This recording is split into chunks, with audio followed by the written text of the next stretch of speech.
नमस्कार दोस्तों, स्वागत है आपका मेरे चैनल में। आज आप देखेंगे हमारे गांव के 200 से 300 साल पुराने नौले। दोस्तों, सालों पहले उत्तराखंड में इन्हीं नौलों और धाराओं से जीवन यापन होता था। उस समय यही नौले और धाराएं हमारे पूर्वजों की जीवन रेखा होती थी। लेकिन बदलते परिवेश व जलवायु परिवर्तन के कारण ज़्यादातर नौले धाराएं सूख चुकी हैं।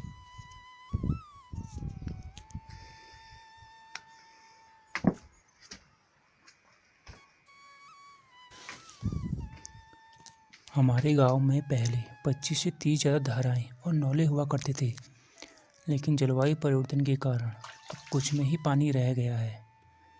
अब केवल लगभग 7 से 8 में ही स्रोत का पानी रह गया है। इनमें भी गर्मियों में कुछ सूख जाते हैं।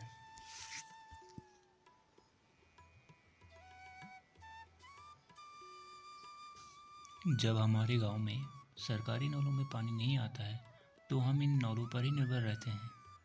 पीने का पानी हम अधिकतर नलों का ही इस्तेमाल करते हैं।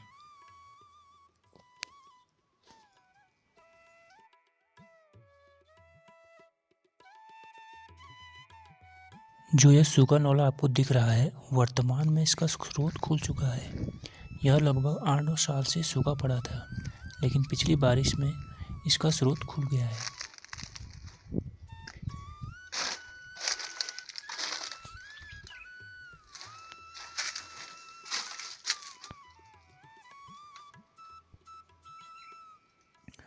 ये नौले देखने में काफ़ी सुंदर हैं।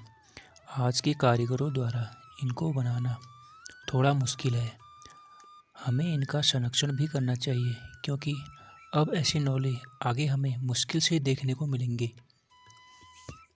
कुमाऊं व गढ़वाल में जलापूर्ति के परंपरागत प्रमुख साधन नौले ही रहे हैं। कत्यूर काल व चंद काल में राजाओं ने यहाँ कई नौले भी स्थापित किए हैं। ये प्राचीन नौले लुप्त होकर इतिहास की धरोहर बन चुके हैं। प्राचीन नौले में पिथौरागढ़ का जानवी नौला, चंपावत का बालेश्वर नौला, जिसका निर्माण चंद राजाओं ने किया है। अल्मोड़ा के निकट ही 14वीं व 15वीं सदी में बना सुंदराकोट का नौला को राष्ट्रीय स्मारक घोषित किया गया है। उत्तराखंड में प्राचीन नौलों को पुष्पों, बैलों व देव आकृतियों से अलंकृत किए जाते थे।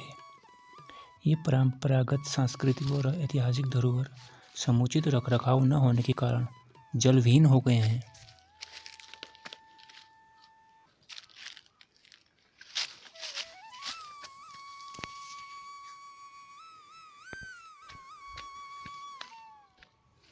हमारे गांव के इस नौले में हमेशा पानी रहता है, लेकिन गर्मियों में इसका स्रोत थोड़ा कम हो जाता है।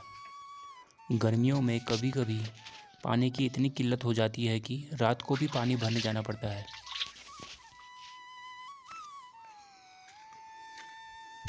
यह स्रोत बांस के वृक्षों की वजह से है।